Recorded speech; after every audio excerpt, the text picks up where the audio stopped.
مراد نماز کو ضائع کرنا، یعنی نماز کو وقت گزار کر پڑھنا یا نماز بھی نہ پڑھنا، یا اس کے علاوہ دیگر مفسرین فرماتے ہیں کہ نماز کو خشوع اور خضوع کے بغیر ادا کرنا، نماز میں سستی اور کاہلی کرنا، اور نماز کے سنن اور نماز کے ظاہری حقوق کا خیال نہ رکھنا، یہ تمام چیزیں مراد ہیں جو نماز کو ضائع کرنے والی چیزیں ہیں۔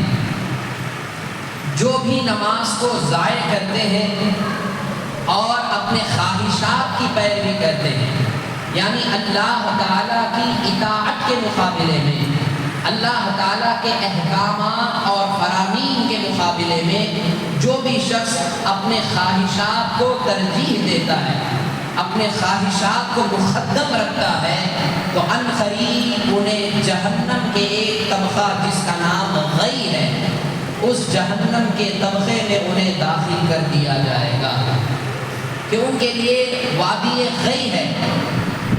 غی جہنم کے وادیوں میں سے ایک وادی کا نام ہے۔ یہ ایسی وادی ہے جسے جہنم کی تمام وادیاں خود پناہ مانگتی ہیں، اسے وادی غی کہا جاتا ہے، جس کا ذکر اللہ تعالیٰ نے قرآن مجید میں ارشاد فرمایا۔ یہاں تک کہ روایتوں میں آیا کہ اس غی کے اندر جو جہنم کا ایک طبقہ ہے، اس میں کئی قسم کے نافرمانوں کو داخل کیا جائے گا۔ اس میں سرے فہرست جس کا نام ہے وہ نمازوں کو ضائع کرنے والا، نمازوں کی پابندی نہ کرنے والا، نماز کو خشوع اور خضوع کے بغیر ادا کرنے والا، نماز میں سستی اور کاہلی کرنے والا وہ شخص ہے جسے جہنم کے سب سے نچلے طبقے اور سب سے اہم اور دردناک طبقہ غی میں داخل کیا جائے گا، جس سے جہنم کی دوسری وادیاں بھی پناہ مانگتی ہیں۔ اس کے تعلق سے احادیث میں آقا علیہ السلام نے ارشاد فرمایا کہ جب جہنم کی آگ تپائی جاتی ہے، جب جہنم کی آگ بھڑکائی جاتی ہے، بھڑک رہی ہوتی ہے، تو اس وادی غی میں جہنمیوں کے داخل ہونے کی وجہ سے جب آگ میں کمی آ جاتی ہے اس کی تپش میں، تو اللہ تعالیٰ اس کی تپش کو بڑھانے کے لیے جہنم کے اس وادی غی کے نیچے ایک مقام رکھا ہے جس میں آگ ہی آگ کے شعلے بھڑک رہے ہوتے ہیں۔ اور اس کا ذکر بھی اللہ نے قرآن میں فرمایا کلما خبت زدناہم سعیرا، کہ جب جہنم کی اس وادی کی آگ ٹھنڈی پڑ رہی ہوتی ہے تو اللہ تعالیٰ اس آگ کے شعلوں والے گڑھے سے اللہ تعالیٰ اس آگ میں اور تپش عطا فرماتا ہے، تپش دے دیتا ہے۔ تو معلوم کیا ہوا کہ جہنم کی آگ کی تپش کبھی کم نہیں ہوتی، جب وہ سرد ہونے لگتی ہے تو اللہ تعالیٰ اس تپش کو اور بڑھا دیتا ہے۔ جو اس وادی غی کے نیچے ایک گڑھا ہے جس کے نیچے آگ کے شعلے بھڑک رہے ہوتے ہیں، اس سے اللہ تعالیٰ اس میں اور اضافہ فرما دیتا ہے۔ تو اس میں سرے فہرست نام ہے نماز میں سستی کرنے والوں کا، نماز سے غفلت برتنے والوں کا، نماز کو اوقات میں ادا نہ کرنے والوں کا انجام ہے کہ وہ جہنم کے وادی غی میں داخل کیے جائیں۔ محترم حضرات، یہ تمام باتیں اپنی جگہ ہیں، برحق ہیں، لیکن ہمارے اندر جتنی بار یہ کوشش اور شوق دلایا جاتا ہے اتنی ہی غفلت اور سستی ہمارے اندر پیدا ہوتی جا رہی ہے کہ ہم اتنے سب کچھ روایات اور قرآن کی آیتیں سنتے ہیں، لیکن اس کے باوجود بھی عمل کا جذبہ ہمارے اندر پیدا نہیں ہو رہا ہے، کہ وہی رفتار بے ڈھنگی ہے جو پہلے تھی سو اب بھی ہے، کہ اتنے سب کچھ فوائد اور نقصانات سننے کے باوجود بھی ہمارے اندر نماز کے قائم کرنے کا نہ کوئی جذبہ ہے، نہ کوئی شوق ہے، نہ تڑپ ہے۔ وجہ کیا ہے؟ کہ اس کی وجہ یہ بھی ہے کہ ہمارے دل مردہ ہو چکے ہیں۔ نصیحت کو قبول کرنے سے، قرآن کے وعظ اور قرآن کی نصیحتیں اور آقا علیہ السلام کی احادیث کو سننے کے باوجود بھی اگر ہمارے دلوں میں ہمارے اندر تبدیلی نہ آئی تو سمجھ جائیں کہ ہمارے دل مردہ ہو چکے ہیں، کہ جو نصیحت قبول کرنے کے لیے آگے نہیں بڑھتے، اور نصیحت وہی قبول کرتا ہے جو صحیح معنوں میں ایمان والا ہوتا ہے، جس کو اللہ نے قرآن میں ارشاد فرمایا وَذَكِّرْ فَإِنَّ الذِّكْرَىٰ تَنفَعُ الْمُؤْمِنِينَ۔ اے محبوب نصیحت کیجئے کہ بے شک نصیحت ایمان والوں کو فائدہ دیتی ہے۔ تو نصیحت جنہیں اثر کرتی ہے وہ ایمان والوں کی علامت ہے، اور جنہیں نصیحت اثر نہ کرے سمجھ جائیں کہ ان کا ایمان کمزور ہے۔ تو ذرا سوچیں کہ جہنم کی وادی غی یہ ایسی وادی ہے کہ جہنم کی دیگر وادیاں خود اس سے پناہ مانگتی ہیں، ایسی وادی میں بے نمازیوں کو داخل کیا جائے گا، نماز سے سستی کرنے والے، نماز سے غفلت برتنے والے، نماز کو وقت گزار کر ادا کرنے والے، نماز کو معمولی سمجھنے والے، نماز کے ظاہری اور باطنی حقوق کا لحاظ نہ رکھنے والوں کے لیے ایسی وادی مقرر کی گئی ہے۔ تو ذرا سوچیں کہ ہمیں نمازوں کا کتنا پابند ہونا چاہیے، نماز پر اتنا زور کیوں دیا جاتا ہے؟ یاد رکھیے ایمان اور عقائد اسلام کے بعد سب سے اہم فریضہ تمام احکامات اور تمام فرائض میں سب سے اہم فریضہ نماز ہے، اور تمام بھلائیاں جو دنیاوی ہیں یا اخروی ہیں، تمام بھلائیوں کی بنیاد اور بیس ایمان اور عقائد اسلام کے بعد نماز ہے، نماز کے سوا کوئی اور عبادت نہیں ہے۔ یہ بات ہمیشہ ذہن نشین رکھیے کہ برکتیں اور رحمتوں کا ظہور چاہتے ہیں آپ، برکتوں اور رحمتوں کا نزول چاہتے ہیں آپ، تو برکتوں اور نزول کی بنیاد ہی نماز ہے۔ نماز کو چھوڑ کر اگر آپ برکتیں اور رحمتیں اور وسعتیں چاہتے ہیں تو ہرگز نہیں مل سکتے۔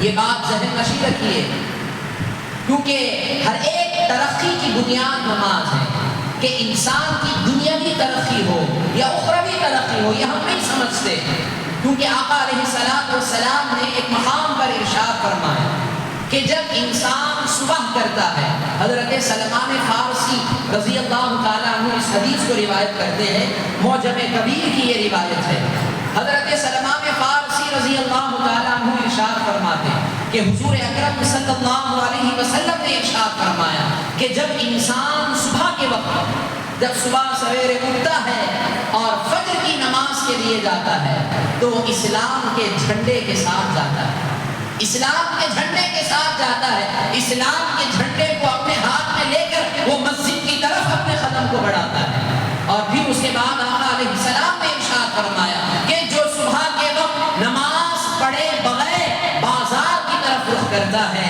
اپنے کام کی طرف رخ کرتا ہے، وہ شیطان کے راستے پر چل رہا ہوتا ہے۔ تو ذرا سوچیں کہ آقا علیہ السلام نے کیا ارشاد فرمایا کہ ایک مسلمان کی علامت ہے کہ جو صبح کرتا ہے تو اللہ کے ذکر اور اللہ کی عبادت کے ساتھ صبح کا آغاز کرتا ہے، یہ مسلمان ہونے کی علامت ہے۔ ورنہ آقا علیہ السلام نے ارشاد فرمایا الصلاۃ عماد الدین، کہ نماز دین کا ستون ہے، کہ جس نے اس کو قائم کیا اس نے دین کو قائم کیا، اس نے دین کی جڑوں کو مضبوط کیا، اور جس نے نماز کو ترک کیا اس نے دین کو منہدم کر دیا۔ تو ذرا سوچیں کہ آقا علیہ السلام نے کس طرف ہمیں نشان نہیں کرایا، لیکن اس کے باوجود ہمارے اندر نہ سدھار ہے، نہ ہمارے اندر فکر ہے، نہ جذبہ ہے۔ حضرت کا کام بولنا، حضرت بولتے، ہماری حالت حضرت کو کیا معلوم۔ ایسے لوگ شکایت کرتے ہیں، میں یہ عرض کر رہا ہوں یقیناً آپ کی پریشانی آپ جانتے ہیں، آپ کا خدا جانتا ہے، لیکن ہر پریشانی کا حل اور ہر ترقی کا راز اور ہر ترقی کی بنیاد اللہ نے نماز میں رکھی ہے۔ اگر نماز کو چھوڑ کر آپ ترقی تلاش کرنے جائیں، ترقی ڈھونڈنے جائیں، ہرگز آپ کو ترقی نہیں مل سکتی۔ اگر ترقی مل بھی جائے اس میں خدا کی رضا نہیں مل سکتی۔ بات یاد رکھ لیجیے، یہ 100% حق بات ہے، ہم جھوٹ نہیں کہتے، یہ قرآن اور حدیث کا فرمان ہے کہ آپ مسلمان فرائض اور واجبات کو چھوڑ کر اگر کرنے جائے، اونچائیاں اور بلند مقام ڈھونڈنے کے لیے جائے، ہرگز اسے نہیں مل سکتے. اگر مل بھی جائے تو اس میں خدا کی رضا نہیں مل سکتی، کیونکہ خدا کی رضا اور اصل ترقی اور حقیقی ترقی اگر کسی میں ہے تو وہ تمام فرائض و احکامات کی بنیاد اللہ نے نماز میں رکھی ہے. اب اس کو اور سمجھنے کے لیے یاد رکھیے، دن کا ہمارا آغاز ہوتا ہے فجر سے. اللہ تعالیٰ نے قرآن مجید میں دیگر نمازوں کا بھی ذکر فرمایا. بالخصوص اللہ تعالیٰ نے فجر کی نماز کا بھی تذکرہ کیا. سورہ بنی اسرائیل میں اللہ تعالیٰ نے ارشاد فرمایا، اقم الصلاۃ لدلوک الشمس الی غسق اللیل وقرآن الفجر ان قرآن الفجر کان مشہودا. یہ سورہ بنی اسرائیل کی آیت ہے. اس آیت مبارکہ میں اللہ تعالیٰ نے خصوصیت اور بڑے اہتمام کے ساتھ اللہ تعالیٰ نے نماز فجر کا ذکر فرمایا کہ اللہ تعالیٰ نے آقا علیہ الصلوۃ والسلام کو حکم ارشاد فرمایا، اقم الصلاۃ، اے محبوب صلی اللہ علیہ وسلم نماز قائم کیجیے. لدلوک الشمس الی غسق اللیل وقرآن الفجر، سورج ڈھلنے سے رات کی اندھیری تک، سورج کے ڈھلنے سے رات کی اندھیری تک. اور صبح کا قرآن، بے شک صبح کے قرآن میں فرشتے حاضر ہوتے ہیں. یہ اللہ تعالیٰ کا فرمان ہے. سورہ بنی اسرائیل کی آیت ہے، آیت نمبر 78 ہے، یاد رکھیے. اللہ تعالیٰ نے اس آیت میں دیگر نمازوں کا بھی ذکر فرمایا، ظہر، عصر، مغرب، عشاء، اور بالخصوص اللہ تعالیٰ نے نماز فجر کا تذکرہ فرمایا. اے محبوب صلی اللہ علیہ وسلم نماز قائم رکھو. یہ آقا علیہ الصلوۃ والسلام کے ذریعے ساری امت کو پیغام ہے، ساری امت کے لیے یہ حکم ہے کہ نماز قائم رکھو سورج ڈھلنے سے رات کی اندھیری تک. اب سورج ڈھلنے کے بعد ظہر ہے، عصر ہے، مغرب ہے، عشاء ہے، رات کی اندھیری تک. اور پھر اس کے بعد اللہ تعالیٰ نے خصوصیت کے ساتھ فجر کا ذکر فرمایا، صبح کا قرآن. اب یہاں مفسرین فرماتے ہیں کہ نماز کو قرآن کہا ہے. حالانکہ صبح کی نماز کا ذکر ہے، لیکن صبح کی نماز کو لفظ قرآن سے تعبیر کیا گیا. اس کی ایک تفسیر یہ فرماتے ہیں کہ کیونکہ صبح کی نماز میں یعنی نماز فجر میں قرآن زیادہ پڑھا جاتا ہے دیگر نمازوں کے مقابلے میں. دیگر نمازوں کے مقابلے میں قرآن کی تلاوت فجر کی نماز میں زیادہ کی جاتی ہے. اسی لیے یہاں نماز فجر کو قرآن فجر سے تعبیر کیا گیا، کیونکہ نماز کے اندر قرآن پڑھنا یہ بڑا اہم رکن ہے. قرآن کی تلاوت کے بغیر نماز ہوتی ہی نہیں ہے. اور یہاں فجر کی نماز کو فجر کا قرآن کہا گیا، کیونکہ اس کی ایک تفسیر یہ ہے کہ فجر کی نماز میں قرآن کی تلاوت زیادہ ہوتی ہے. اور اس کی ایک وجہ یہ بھی بیان کی گئی، آگے اللہ نے ارشاد فرمایا، ان قرآن الفجر کان مشہودا، کہ بے شک فجر کا قرآن.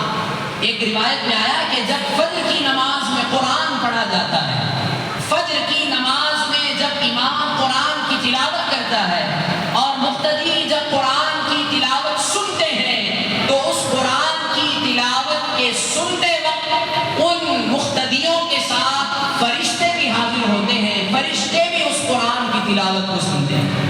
ان قرآن الفجر کان مشہودا، کہ بے شک صبح کے قرآن میں فرشتے حاضر ہوتے ہیں. تو وہ یاد رکھیے، فجر کی نماز جو پابندی سے پڑھتا ہے، فجر کے وقت جو قرآن سنتا ہے، فرشتے اس جماعت میں شریک ہوتے ہیں اور فرشتے خود اس قرآن کی تلاوت کو سماعت کرتے ہیں. میں نے پچھلی صحبت میں عرض کیا تھا کہ ایک روایت میں آقا علیہ الصلوۃ والسلام نے فرمایا کہ فرشتے دن رات کے فرشتے دو وقت تبدیل ہوتے ہیں، ایک فجر کی نماز میں اور ایک عصر کی نماز میں. فرشتے جو صبح فجر کو آتے ہیں وہ عصر تک رہتے ہیں، اور جو عصر کو آتے ہیں وہ فجر تک رہتے ہیں. دونوں فرشتے پوچھتا ہے اے فرشتوں بتاؤ میرے بندوں کو تم نے کس حال میں پایا؟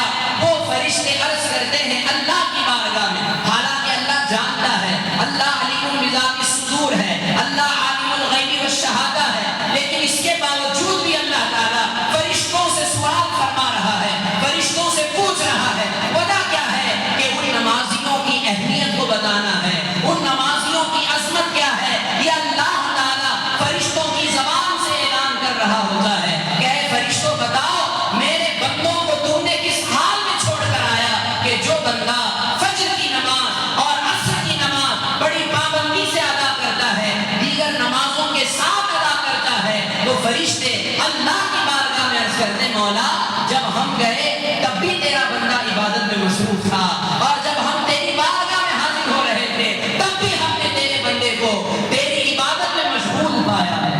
لہذا اللہ کی بارگاہ میں فرشتے ہماری عبادتوں پر گواہ بن جاتے ہیں۔ ذرا سوچے وہ لوگ جو نمازوں کی پابندی نہیں کرتے، نمازوں کی اہمیت ہی ان کے اندر نہیں۔ اگر نمازوں کی اہمیت پہ زور دیا جاتا ہے، افسوس کے ساتھ کہنا پڑتا ہے آج لوگ کہتے ہیں یہ دیوبندی ہو گیا، یہ غیر مخلد ہو گیا، یہ دوسری جماعت کا آدمی ہو گیا، معاذ اللہ۔ یاد رکھیے نماز اصل اہل سنت و جماعت کا حق ہے، تمام مسلمانوں کا حق ہے کہ نماز کی فرضیت اللہ نے ایمان والوں پر فرمائی ہے، اور نماز کی فرضیت کی اہمیت ہمارے نبی جناب محمد عربی صلی اللہ علیہ وسلم نے ایک مقام پر دو مقام پر نہیں ہے، اپنی پوری ظاہری حیات میں آقا علیہ السلام نے نماز کی اہمیت کی طرف لوگوں کو اجاگر فرمایا۔ لیکن آج ہمارے اندر نماز کی بالکل اہمیت نہیں ہے، ذرہ برابر بھی اہمیت نہیں ہے، نماز کی طرف ہم فوکس ہی نہیں کرتے۔ یاد رکھیے ہر طرح کی، ہر آپ کی بلندی، ہر آپ کی اچھائی اور ہر طرح کی برکتیں رحمتیں اللہ نے نماز میں پوشیدہ رکھی۔ اور حضور اکرم صلی اللہ علیہ وسلم نے ارشاد فرمایا کہ جو شخص صبح کے وقت نماز فجر ادا کرنے کے لیے مسجد کی طرف قدم بڑھاتا ہے، اور سے سنیے گا، مسجد کی طرف قدم بڑھاتا ہے، تو حضور اکرم صلی اللہ علیہ وسلم ارشاد فرماتے ہیں کہ اس نماز ادا کرنے والا جو ہوتا ہے وہ اللہ اور اللہ کے رسول کے ذمے میں آ جاتا ہے، یعنی اللہ اور اللہ کے رسول اس کے محافظ بن جاتے ہیں، اس کی حفاظت کرنے والے بن جاتے ہیں۔ اور جو بندہ فجر کے وقت سوتا رہتا ہے، نماز کی پابندی نہیں کرتا، نماز نہیں پڑھتا، حضور ارشاد فرما دیے، ہمارا فرمان نہیں ہے، حضور کا فرمان ہے، بخاری شریف کی حدیث ہے، مسند احمد کے اندر بھی یہ حدیث موجود ہے۔ آقا علیہ السلام فرماتے ہیں کہ اللہ اور اللہ کے رسول اس سے بری ذمہ ہو جاتے ہیں، اللہ اور اللہ کے رسول کی ذمہ داری سے وہ انسان نکل جاتا ہے جو فجر کی نماز اور دیگر نمازوں کی پابندی نہیں کرتا۔ اور یہاں خصوصیت کے ساتھ فجر کا اس لیے ذکر کیا گیا کہ فجر ابتدائے دن کی پہلی نماز ہے، کہ انسان کی صبح ہوتی ہی فجر کی نماز سے ہے۔ اسی لیے آقا علیہ السلام نے ایک مقام پر ارشاد فرمایا، بخاری شریف کی حدیث ہے کہ آقا علیہ السلام ارشاد فرماتے کہ جب انسان رات میں سوتا ہے، رات میں جب سوتا ہے تو سوتے وقت شیطان اس کے ناک میں 3 گرے لگا دیتا ہے، اس کی بدھی میں 3 گرے باندھ دیتا ہے، اور اس کے دل میں یہ بات ڈالتا رہتا ہے کہ اے انسان سوتا رہے، ابھی رات باقی ہے، سوتا رہے، ابھی رات باقی ہے۔ اب وہ غفلت کی نیند میں رہتا ہے، غفلت میں سو جاتا ہے، شیطان جب اس پر غالب آ جاتا ہے۔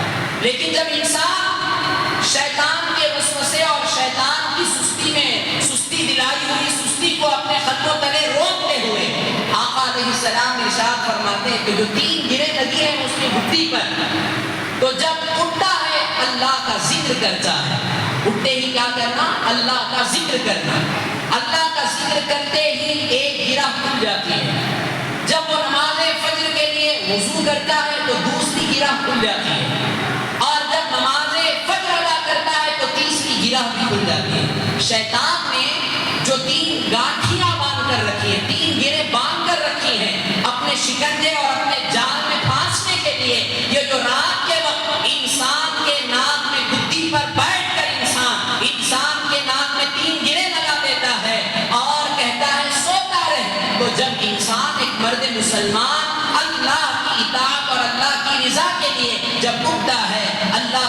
فجر کرتا ہے تو ایک گرہ کھل جاتی ہے، جب وضو کرتا ہے تو دوسری گرہ کھل جاتی ہے، جب نماز فجر ادا کرتا ہے تو تیسری گرہ بھی کھل جاتی ہے۔ پھر حضور فرماتے ہیں کہ وہ مسلمان، وہ شخص خوشی بخوشی صبح کرتا ہے اور پورا دن اللہ کے حفظ و امان میں رہتا ہے۔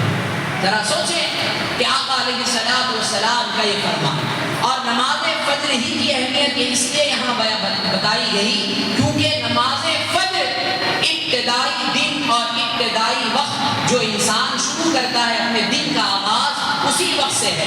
اور مفسرین اور فقہاء یہاں فرماتے ہیں کہ جو فجر کی پابندی کرتا ہے یقیناً وہ دیگر نمازوں کا پابند خود بخود بن جاتا ہے۔ آپ چار وقت کے نمازی بن سکتے ہیں، لیکن فجر کی نماز کا جو پابند ہوتا ہے وہ فجر کی نماز پڑھنے کے بعد جو اللہ کے حفظ و امان میں وہ آ جاتا ہے تو ظہر کی نماز بھی پڑھ لیتا ہے، عصر بھی پڑھ لیتا ہے، مغرب بھی پڑھ لیتا ہے، عشاء بھی پڑھ لیتا ہے۔ فجر کی نماز چونکہ مشقت کی چیز ہے کہ انسان اٹھتا ہے اپنی پیاری اور میٹھی نیند کو چھوڑ کر، نرم نرم بستر کو چھوڑ کر اللہ کی یاد کے لیے جب اپنے آرام کو قربان کر کے جب انسان نماز فجر ادا کرنے کے لیے مسجد کی طرف قدم بڑھاتا ہے تو یاد رکھیے جس عبادت میں جتنی مشقت ہوتی ہے اس عبادت کا اجر و ثواب اتنا ہی زیادہ ہوتا ہے۔ تو اس میں اللہ کی رضا مل رہی ہے، اللہ کا حفظ و امان مل رہا ہے۔ اللہ کے حفظ و امان سے بڑھ کر کسی کا حفظ و امان نہیں ہوتا۔ تو لہذا ہمیں نمازوں کی پابندی کرنی چاہیے، بالخصوص پانچوں وقت کے آپ پابند بننا چاہتے ہیں تو آپ فجر کی پابندی کریں۔ یہ فجر کی نماز کی برکت سے آپ ضرور پانچوں وقت کے نمازوں کے پابند بن جائیں۔ لہذا فجر کی اہمیت کو اجاگر کریں، آپ خود پابند بنیں گے تو آپ کی اولاد بھی پابند بنے گی، ورنہ آپ بوڑھے ہو جائیں گے، آپ کی اولاد کو بولیں گے جا بیٹے فجر کی نماز کو جا، تو بیٹے پر وہ بات اثر نہیں کرتی۔ کیوں؟ کیونکہ باپ خود بے عمل رہا ہے، بے عمل زبان سے نصیحت نکلے تو وہ نصیحت اثر نہیں کرتی ہے۔ ماں باپ کی شکایت کرتے ہیں کہ بیٹے ہماری بات نہیں سنتے، میں نماز پڑھتا ہوں بیٹا نماز نہیں پڑھتا، بیٹے کو لا نماز کی دعوت دیتا ہوں بیٹا نماز کو نہیں جاتا۔ تو آپ ظہر عصر مغرب عشاء پڑھتے ہوں گے، فجر میں آپ بھی سو رہے ہیں، بیٹا دیکھتا ہے نا، تو لہذا بیٹے پر اثر ہو تو آپ کو خود پہلے نمازوں کا پابند بننا چاہیے۔ نماز فجر بھی پڑھیں، ظہر بھی پڑھیں، عصر بھی پڑھیں، مغرب بھی پڑھیں، عشاء بھی پڑھیں۔ پھر بچے جب دیکھتے ہیں تو ماں باپ کا دیکھ کر بچے بھی نمازوں کے پابند بنتے ہیں۔ تو لہذا اس بات کو ذہن نشین رکھیے۔ تو نمازوں کو پابندی کے ساتھ ادا کرنا یہ ہر ترقی کی بنیاد ہے، اور ہر ترقی کا راز اسی میں پوشیدہ ہے۔ ترقی نماز کے بغیر ملنا ناممکن ہے، اگر مل بھی جائے تو میرا جملہ یاد رکھیے کہ اس میں خدا کی رضا شامل نہیں ہوگی۔ وہ دنیا کی ترقی ہے، وہ ترقی بھی اللہ ہی دیتا ہے، لیکن اللہ تعالیٰ اس ترقی کو دے کر آزماتا ہے۔ تو لہذا ہر ترقی کو دیکھ کر یہ نہ سمجھ جائے کہ میرا اللہ مجھ سے راضی ہے۔ میں بات عرض کرتا ہوں کہ انسان کتنا بھی بڑا دولت مند اور شہرت مند کیوں نہ ہو جائے، اگر اللہ کے احکامات اور اللہ کی اطاعت اور اللہ کے رسول کی غلامی کے بغیر اگر یہ چیزیں ملے تو سمجھ جاؤ یہ امتحان ہے، اور یہ دولت تمہارے لیے خسارے کا سبب ہے، نقصان اور خسارے کا سبب ہے۔ یہ دولت ہمیشہ تمہارے ساتھ نہیں رہے گی۔ ہاں وہ دولت جو اللہ کی فرما برداری اور رسول اللہ صلی اللہ علیہ وسلم کی غلامی کے ساتھ تمہیں ملے، وہ دولت اصل دولت ہے، وہ دولت تمہارے لیے برکت کا ذریعہ ہے، وہ دولت دنیا اور آخرت میں فائدہ پہنچانے والی دولت ہے، جو دولت اللہ کی رضا کے ساتھ ملے۔ تو جو دولت اطاعت خداوندی اور غلامی مصطفیٰ کے بغیر ملے تو یہ نہ سمجھ جاؤ کہ میرا رب مجھ سے راضی ہے، مجھے اللہ دے رہا ہے۔ نہیں، اللہ ہی دے رہا ہے، راضی ہو کر نہیں دے رہا ہے۔ ہاں آپ اطاعت خداوندی اور غلامی مصطفیٰ کے ساتھ اللہ سے مانگے، اللہ دے رہا ہے تو یہ ضرور سمجھے کہ یہ دینے والا اللہ ہے اور اللہ خوش ہو کے دے رہا ہے۔ تو لہذا ان ان باتوں کو ذہن نشیں رکھیں. ہر انسان، بعض انسانوں کے ذہن میں سوالات ہوتے ہیں، حضرت ہمیں نمازیں بھی پڑھتے، اللہ کی اطاعت بھی کرتے ہیں، رسول اللہ صلی اللہ علیہ وسلم کی سنتوں پر عمل بھی کرتے ہیں، لیکن ہماری روزی رزق میں برکت نہیں ہے، وسعتیں نہیں ہیں، ہمارا کاروبار نہیں چلتا، ہمارے گھر میں خیر و برکت نہیں ہے، ہمارے گھر میں سکون و چین نہیں ہے، بے برکتی کا ہمارا گھر مرکز بن چکا ہے. وجہ کیا ہے؟ یقیناً یہ اللہ آزما رہا ہے. یہ نہ سوچیں کہ آپ عبادت اور اطاعت خداوندی میں جو وقت گزار رہے ہیں یہ اللہ کے رضا کی علامت ہے کہ اللہ تعالیٰ آپ سے خوش ہے. جو دنیا نہیں مل رہی ہے اس کی ایک حکمت یہ بھی ہو سکتی ہے کہ اگر آپ کو دنیا مل جائے تو یہ دولت آپ سے نکل جائے. تو اللہ کی آزمائش میں بھی ہمارے لیے رحمت ہے، ہمارے لیے برکت ہے. اس سے پریشان نہیں ہونا چاہیے اور اللہ سے مانگنا نہیں چھوڑنا چاہیے. اللہ سے ہمیشہ اس کا فضل مانگتے رہنا چاہیے. تو لہذا ان باتوں کو ذہن نشیں رکھیں. ایک آخری بات عرض کر دیتا ہوں، جو بات رہ گئی ہے سب کے مسائل کے تعلق سے، کہ میں نے پچھلی صحبتوں میں عرض کیا تھا کہ سب کے 3 واجبات ہیں. ایک ہے تزکیہ، اور ایک ہے اتمام، اور ایک واجب ہے تراس. تزکیہ کہتے ہیں، اور ایک بار سن لیں، جو بھی نماز کے لیے صف باندھتے ہیں ان کی گردنیں، ان کے کندھے اور ان کے ٹخنے آپس میں بالکل مقابل ہوں، برابر ایک سیدھ میں ہوں. بہت سے لوگ سننے کے باوجود بھی اس کا لحاظ نہیں رکھتے. صحابی رسول حضرت انس بن مالک رضی اللہ تعالی عنہ آقا علیہ الصلوۃ والسلام کے ظاہری وصال کے بعد ایک مقام پر آپ نے سفر کیا. وہاں کے لوگوں کو آپ نے دیکھا نماز پڑھ رہے ہیں. لوگ نماز سے فارغ ہونے کے بعد حضرت انس بن مالک کے پاس آئے، پوچھنے لگے کہ آپ ہمارے اندر کیا خرابی پاتے ہیں. حضرت انس بن مالک نے ان سے فرمایا تمہارے اندر ہر طرح کی خوبی ہے، لیکن جب تم نماز پڑھتے ہو تو تمہاری صف ٹیڑھی میڑھی ہوتی ہے، صفوں کے واجبات کا تم لحاظ نہیں رکھتے. یہ صحابی رسول فرما رہے ہیں. تو لہذا صفوں کا لحاظ رکھنا یہ بہت ضروری ہے، کیونکہ یہ سب کے واجبات میں سے ہے. آپ لحاظ نہیں رکھیں نماز تو ہو جائے گی، لیکن گناہ کے ساتھ نماز ادا کر رہے ہیں، وہ نماز کامل نہیں ہوتی. ادا تو ہو جائے گی، کامل نہیں ہوگی. تو لہذا ان واجبات کا لحاظ رکھیں. اور بالخصوص جب پہلی صف آگے والی صف مکمل نہ ہو تو دوسری صف آپ شروع نہ کریں.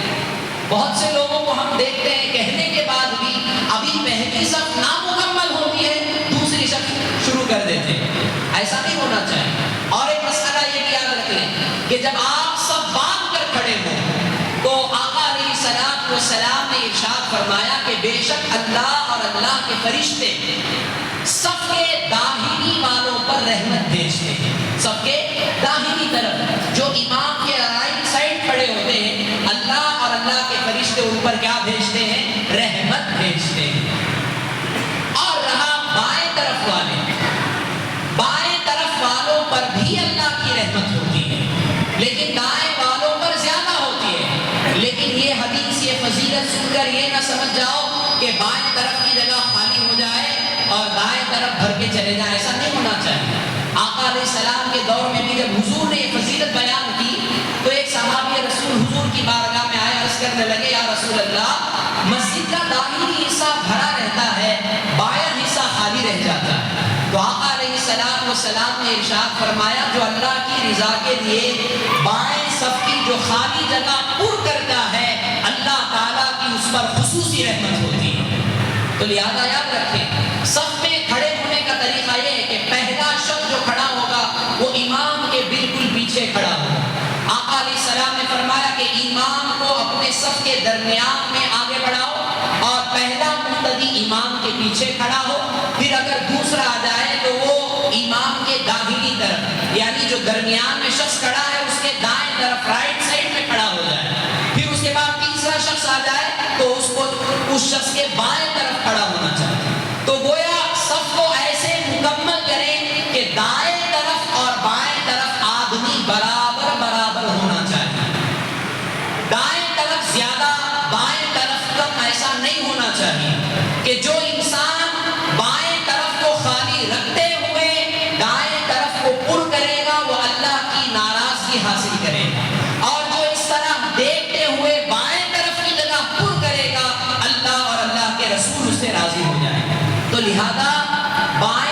طرف والوں پر بھی اللہ کی رحمت ہے، دائیں طرف والوں پر بھی اللہ کی رحمت ہے، لیکن جب دونوں برابر ہوں تو زیادہ رحمت دائیں طرف والوں پر ہے۔ اور یہ بھی بات یاد رکھیں، پہلی صف اور دوسری صف کی بڑی اہمیت ہے۔ آقا علیہ السلام نے ارشاد فرمایا کہ اگر پہلی اور دوسری صف کی اہمیت اور اس میں ثواب کیا ہے اگر لوگوں کو معلوم ہو جائے تو لوگ گھٹنوں کے بل گھسیٹتے ہوئے جماعت میں شریک ہونے کے لیے آگے بڑھیں گے، یہاں تک کہ لوگوں میں ایسا معاملہ پیدا ہو جائے گا وہ کہاں فرماتے ہیں کہ خدا اندازی کرنی پڑے گی کہ کون پہلی صف میں رہے گا کون دوسری صف میں رہے گا۔ تو یاد رکھیے پہلی صف اور دوسری صف والوں پر اللہ تعالیٰ اور اللہ کے فرشتوں کی خصوصی رحمت ہوتی ہے، تو ہمیں بڑھ چڑھ کر صفوں کو پہلے پر کرنا چاہیے۔ تو یہ سب کے واجبات ہیں کہ آپ کا کندھا، آپ کا موڈا، آپ کا کندھا اور آپ کے ٹخنے برابر ایک سیدھ میں ہوں، اور پہلی صف مکمل کرنے سے پہلے دوسری صف شروع نہ کیا جائے، اور جب بھی آپ صف میں کھڑے ہوں تو ایک کا کندھا دوسرے کے کندھے سے بالکل مس ہو جائے، ٹچ ہو جائے۔ اور یہ بات یاد رکھیں، جب آپ نماز میں کھڑے ہوں تو آقا علیہ السلام نے فرمایا اپنے کندھوں کو نرم کر دو، یعنی لوگوں کے کندھوں کے درمیان تم نرم ہو جاؤ۔ نرمی سے مراد کیا ہے؟ اکڑ کر کھڑے نہ ہو۔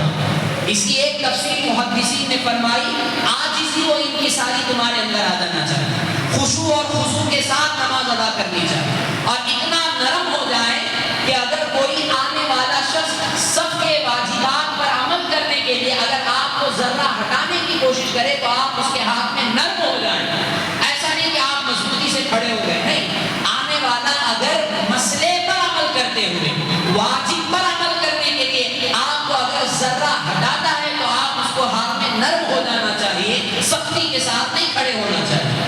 لہٰذا ان باتوں کو ذہن نشین رکھیں، نماز کے مسائل سیکھیں، نماز کو پابندی کے ساتھ ادا کریں، اسی میں ہماری ترقی ہے، اسی میں برکتیں ہیں، اسی میں رحمتیں ہیں۔ اس کو چھوڑ کر آپ لاکھوں ترقی تلاش کریں، لاکھوں سکون اور چین تلاش کریں، ہرگز آپ کو ملنے والے نہیں ہیں۔ اللہ تعالی ہمیں ان باتوں پر عمل کی توفیق عطا فرمائے۔ اللہ سبحانہ و تعالی ہم تمام کو آقا علیہ السلام کے صدقے میں نمازوں کا پابند بنائے، خشوع اور خضوع کے ساتھ اللہ ہمیں نمازوں کی پابندی کی توفیق عطا فرمائے۔ آمین۔ وآخر دعوانا ان الحمد للہ